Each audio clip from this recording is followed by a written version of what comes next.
One. Hi, Majella. Hello, Jojopah. How are you? I am doing so well. Would you please open um, this with some relaxation, some breathing for us, something to help us get into the mood? Definitely.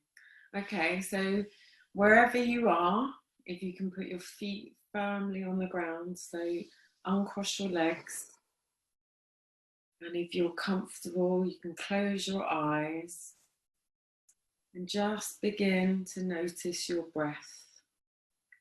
Not trying to change it, just noticing. Noticing how the air feels coming in through your nostrils as you inhale, and how it changes as you exhale, and how when you inhale your chest rises, and when you exhale your chest falls.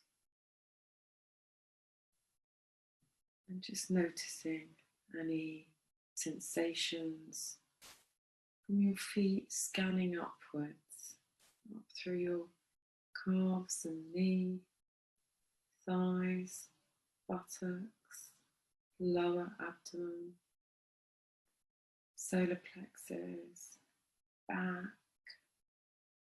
hands, wrists, forearms, elbows, upper arms, chest, shoulders, neck,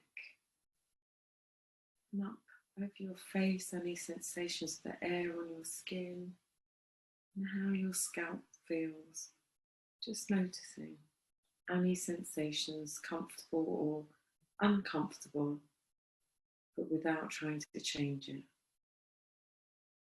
Just allowing things to be as they are in this moment as we start our session today.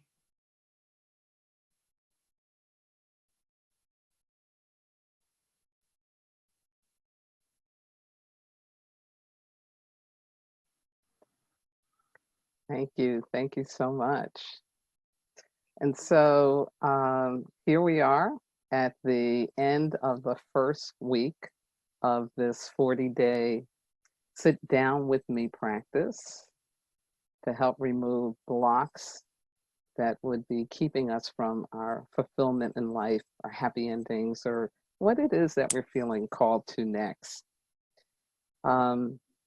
So Majella, would you start with sharing like what showed up for you this week or what's going on for you after this first week? Yeah, so for me, I'm really not very good at compliance. So when I think there's something that I'm meant to do in a particular way, something kicks in and I'm like, yeah, no. So, and I have to figure out what works for me and sits with it, you know. So I already keep a gratitude diary. So I write gratitude every day. And that's a commitment that I've been doing for a few years now. And I'm not that big a scribe. So the things that have showed up for me are around just allowing that to be as it is without trying to be, without external validation of my process.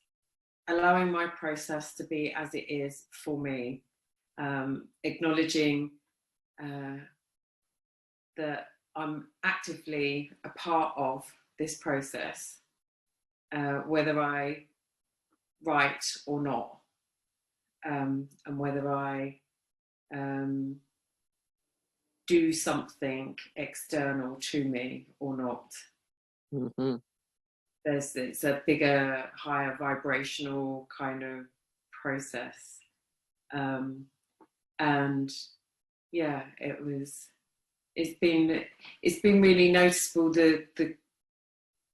the shifts for me energetically, and how, yeah, it's just interesting to see. I'll be interested to hear what it's been like for you. Yeah. And also, I just want to thank you so much for mentioning that, the way into this work is not to imitate or feel that you're not doing the work if you don't do what we put out. That's just guidance. Those are just suggestions. It's just important that people really follow their heart, follow their intuition, and experience and participate in a way that really works for them, because this isn't public school.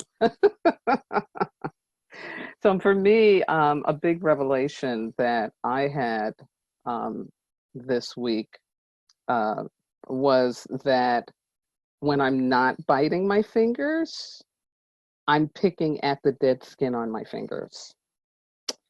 And I really wasn't conscious of that. And to me, that again is just another form of sedation.